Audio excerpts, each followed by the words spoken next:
Welcome to another episode of the Golden Hour. I'm Sharif Yunus here with Dr. Kevin Majors. Kevin, thanks for coming on again. Hey, Sharif, thanks for having me. Of course. Well, Kevin, I thought we could explore a new topic today, which is personality.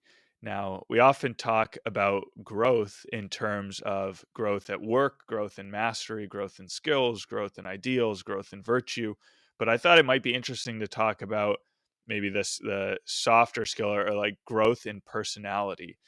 And I guess to do that, we have to start with what it is personality, and maybe some certain initial conceptions involve what we might call a fixed mindset.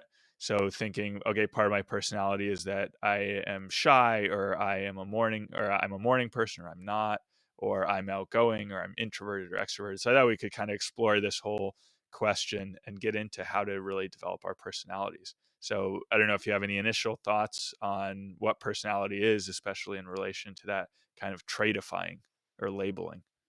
Yeah, I think that the whole concept of personality is treacherous because it is so riddled with the idea of a fixed mindset. So the moment a person says about themselves, like, I am this way, or is, that, like, I am just the kind of person, who hates shopping malls. Well, what exactly does that mean? It's like that, and is that really defining them in some way? Is that, or if I am a person who just hates getting out of bed in the morning. So I think oftentimes the concept of personality, it's doing a mischievous kind of work, defending the person from change. So it becomes a reason not to change. I've never really seen a person like, use that concept of personality in order to get growth from themselves. Like, someone say who's afraid of public speaking has never come to me and said, I'm just such an outgoing person. Why is that not helping me speak in public? Somehow, whatever the challenge they're facing that they're not knowing how to get traction on, they attribute it to the personality. And so I only in my practice tend to see it do a negative work. It's like it holds people back, and it even just shuts off whole avenues of growth. So I just even in like the research into personality, and you talk about there's a four-factor model, and there are these things that I you know knowing that someone is more reward dependent has never affected my treatment of a patient. It's never affected my diagnosis. It doesn't have any bearing on the course of anything that I can determine. So to me, it's like, well, then what's really the point of trying to assess people's personalities? What's the thing of trying to apply the right labels to people? Because no matter what label you apply to someone, it's always falsifiable. And if someone says, I'm just shy, well, okay, I'll show them circumstances where they're shy, but there are also times when they're not shy. And I think all labels, in some sense, are contextual. Now, yeah, so but that could be helpful to know. So if you're dealing with someone, you know that okay, they're going to be shy with in a group of new people. So that can be helpful to know that element of their current state of their personality. That okay, if I'm introducing them to a bunch of friends, I might have to work to bring them out a little bit more, ask them questions. They might not do it on their own. So that there can that be helpful? I think it's certainly helpful to know the way people are and the way they act in different situations, especially if they're coming to you for help. So you're trying to help them to grow. So if I was mentoring someone, and I saw that he or she was shy in a particular setting, that would be perhaps then a very fruitful thing to be working on, and to find out what's going on there. Is there, you know, it could be that the person actually feels anxiety, right, in the social setting. Well, but even then, anxiety and emotions tend not to be part of how people think of personality. They think of it more as a kind of temperament, or something. But what if it's just an emotional reaction that the person could, with a little bit of directed practice, learn to discover new things about, and learn to, oh wait, this is just adrenaline. And they start using the adrenaline, and then they start aiming to be really encouraging of the people they meet. They aim at being warm. They practice speaking more loudly. They bring out elements of their voice that they hadn't typically used in that setting. There's a whole bunch of ways that you can think of helping people grow. And then once they grow, they will look completely different. So I think of personality as a state of practice. Yeah, it's just like it's just a snapshot. Whatever you think of your personality, and it's really sad that some people think they don't have personality, or they think that it's like that. No, everyone has it, and it's just you have certain practices that may be more or less constrained in certain contexts, but it's always something that if you can break it down and work on it. And that's why I much rather think about skills and ideals and ways that people can be creative and flexible and get used to it. Because I think that the other thing is that in any whatever people attribute to a personality, I would say it's just where they are right now on a learning curve. So when it comes to being shy at a party, okay, well, they're on a learning curve of getting comfortable introducing themselves. With these particular individuals, they're on a learning curve with knowing how to relate to them. And in the party setting in general, they're on a learning curve. But I would much rather think about learning curves. So that gets to the question then of what's the nature of the curve that you're on when it comes to personality. So you mentioned skills and virtues and ideals, but it strikes me that when you get to know a person, you're getting to know more than just what the skills that they've mastered or the qualities and virtues that they've developed, but there's an aspect of personality that's kind of distinct from that. It includes things like their sense of humor or their preferences or the things that they like. Um, so yeah, I get that. Okay, we don't want to put labels on people. We don't want to try to put people in categories or boxes. That's maybe too simplistic. We don't want to treat those things necessarily as fixed if that might prevent an opportunity for growth. Um, but but what is it exactly that's differentiating people's personalities and then giving us the opportunity to grow in that direction? Well, I think what here we're struggling with is to say like what is unique about a given person. Now you take the work of Shakespeare, and you take the work of Milton, and you say they're completely different from each other. But their English in both cases is flawless. And there's genius in their way of writing, but yet it's a very different picture of genius. In fact, if you look at geniuses, you see that they're actually very different from each other. If you look at people who are like heroes, that heroes are all have very different characters. And so I think when we're looking at the people who have like most developed themselves, and that had and most like had the most beautiful, strong characters, you see that they're actually very different from each other. But it's very hard to identify what is the precise way in which they differ. Um, but again, it's like there's something incommunicable and inexhaustible about a person. And so to me, the this is not a problem for people who see that there's like an fathomless depth to every person that you can never totally summarize or put into words than how people differ from each other. Uh, it's a bigger problem, I think, for a reductionist who thinks that you can use a four-factor model to summarize a person's personality to say, then how are they different? I also think you could say that to the extent that people are caught in vicious cycles, they tend to resemble each other. And to the extent that they are thriving in virtuous cycles, they tend to appear different. And that everyone is somehow defined by those ideals.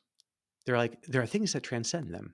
There are things like ideals, there's certain truths that like somehow light up their mind in a very particular way. And so you can look in history at see the great people in history, and you can see that there is an ideal that captured their imagination and their drive, and then they wanted to pursue it. Or there's a particular truth that really struck them, and so it was like for instance, I know in Western history, when Anthony of the Desert heard this sermon and the words, go sell what you have and give to the poor, and you'll have treasure in heaven. Those words, that truth struck him so deeply that he changed his entire life and the course of Western civilization, by going out to the desert and following a new way of life, giving everything away. But the same truths didn't strike other great people in that tradition. It's like there are different kinds of truths that would seem to that light up, and that has something to do with the uniqueness of each individual. There are ideals and truths that powerfully galvanize all their energies, and those are completely different for different people. But even though they all fit together, they all agree. I think that's a really interesting way of putting it, that it's partly the circumstances and the ideals you're aiming at that will define who you are, uh, and how you're going to develop. And there is that kind of infinite richness that's like the matter that each of us has to develop. Uh, so how then would you suggest people in more ordinary circumstances apply that? Because now I see how, okay, that strikes me that, okay, I have to go seek out these extraordinary circumstances to develop my personality and express my uniqueness. But how would you say, like, two software engineers are software engineers now because their circumstances are very similar, and maybe we both read clean code and we're both very into the ideal of writing clean code, that now we're going to be very similar? Or so how does that differentiation work in more ordinary situations? That's a great question and tough one. I think that just like I was thinking like with vicious cycles, people tend to become similar. I think you could say that, and I'm not saying that being a software engineer is a vicious cycle. It's just that, but there's, yes, but there is a sense in which um, that the more people are constrained, the more similar then they're going to appear. And so when you look at the ways in which people are inhibited and constrained, on the one hand, you can imagine people where like imagine a software engineer, who is his entire life is just coding. And you think, well, then what is the kind of constriction that starts to happen in that, and there's a way of solving problems, there's a way of going about doing things, and then he is limiting himself to a really small repertoire of behaviors. Okay, so if his whole life was just centered on, say, the success of his company and that, he's the main coder for it, let's say it's something like OptimalWork, and he's the only coder for OptimalWork. Um, so if that were the case, and his whole life all his ambitions were contained in this one project, and he was then getting separated from all the other contexts, which is really the people in his life. Yeah, his personality is going to be dampened and dampened and dampened because he's now made himself, rather than being like a full person in full color, he's more of a tool to accomplish an end. And I think that when people are very outcome oriented, very project oriented, just getting things done, their personality gets constrained because somehow they're just not honoring their own nature as a person and then the people around them as having meaning beyond this outcome. So you can kind of think of, there are certain contexts like where someone, for instance, there's this, um, this is where stereotypes come in. Stereotypes come in, when because there's something constrained going on. Imagine a person obsessed with having a perfect wedding. Okay, well, they're all going to start to behave similarly. The more they're constrained by that one end, or a person obsessed with job security or getting a paper published. I'm sure that doctors who are just focused on publishing as much as they can, they're going to tend to like lose personality because they're just getting caught by an outcome. So one big thing then is it, are you really constraining yourself by outcomes and projects versus your bonds with others, which is where your personality then is expressed. Yeah, Kevin, I think that makes a lot of sense, that when you're just seeking outcomes, you can kind of bypass growth. At the end of it, you just get a thing. You get a success, or you get an award, or you get whatever, but I think it's very common that you can look back at the end of what might seem like a successful time and realize I didn't change, I didn't grow, I didn't learn anything. So, and then it seems that you're pointing towards this growth happening within the context of our relationships with other people, the bonds that we're forming. Is that right? Yeah, I think that that's the thing. I think when people are just focused on an outcome, that's one of the main factors that constricts their personality. So if you feel like your personality in a certain situation is dampened and you just can't express yourself, well, one, it might be because you're just trying to get stuff done. Rather than aiming to broaden the horizon by growing in growing in some skills, growing in in living some ideal, and then especially aiming to love and serve others, so that it broadens out the scope to other people. Because it does seem like you don't have personality when you're just by yourself, right? That you to have what we would call personality, it's really about how you're relating to others. So yes, one thing is that you put a priority on the people in your life instead of the projects in your life. Now I see that as deeply being about like having sincerity, that you are not just doing things for self-satisfaction, but you're sincerely seeking a greater good.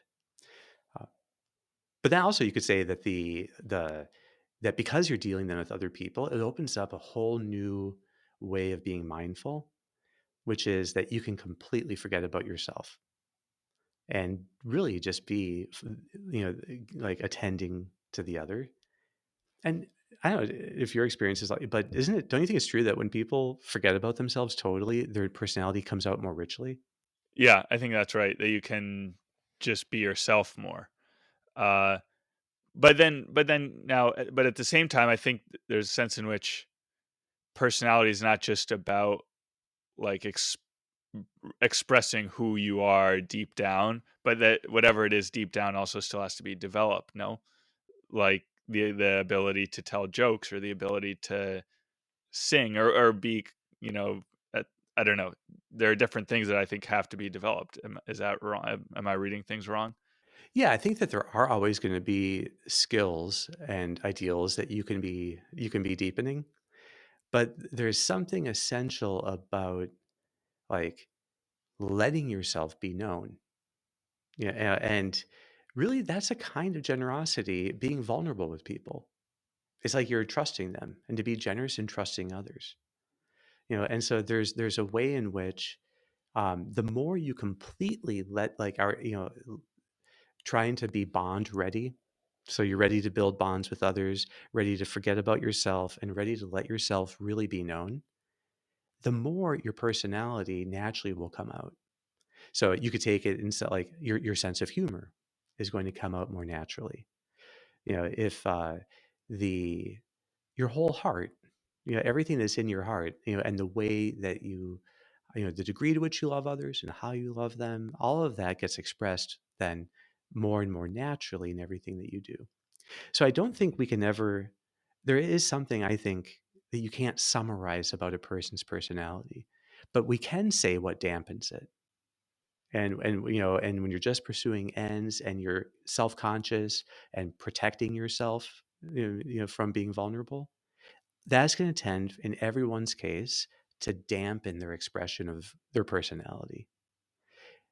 But all I think psychology can do is to help remove the obstacles, to help people aim for being bond ready, aim to be serving others and connecting to others in their life, aim to be forgetting about themselves, then aim to be open to that, to being vulnerable, to let themselves actually be known. And sincerely, you could say, be interested in the others. And the more that's what psychology can contribute. And then you'll see the authentic development of personality. But there is something about personality that is transcends what psychology can summarize, and it's just a unique, unrepeatable, incommunicable individual substance of a rational nature. that that's what a person is, and Uh-huh. I think that that's what you're left with. That's a very interesting philosophical take. Uh, s- Boethius. yeah, exactly. So, well, Kevin, I mean, I think that's all the time we have. this has been a great discussion. So I don't know. I want to, the questions I've been asking have been a little bit all over the place. So I want to give you an opportunity to summarize or kind of present your unified perspective on this as a last word. Well, what I would say is that rather than thinking about personality traits, people should think about learning curves. And to always be so if you think of yourself as not a morning person and yet you have to get up early, then just accept that there's a learning curve there and you're going to have to learn to do it. Um, I can't help but say that the best thing you can do to switch things is jump out of bed the moment the alarm first sounds, go exercise outside, within the first half hour of being awake so that you get exposed to sunlight Hmm. for at least 10 minutes. Yeah, Uh, especially for our listeners in the northern hemisphere now, where it's getting nice out. exactly. Take advantage of it. But anyway, my point is that there are always things, no matter what you say your fixed is, this is just the way my character is. I would say, no, that's where a learning curve is. And you can learn to make that, you can learn to make it easier. And as you do that, the more you focus on really like being ready to be, forming bonds with others in any situation in your life, your personality will naturally then come out more. The things that constrict a personality, are getting too focused on projects and getting something done, being too focused on yourself, being self-conscious and caught in your own theories about yourself, and then not being willing to take risks to actually let yourself be known. The more you overcome those, and the more you look for opportunities to overcome them, the more you'll see that all these things that you once thought were your personality and were fixed were in fact just certain practices you had that can be shaped. Thanks so much, Kevin. This is a very inspiring message. I'm really into this topic right now. So thanks Thanks, so much for Sharif. sharing. Yes, glad it resonates. Take Okay, care. great. We'll be back next week.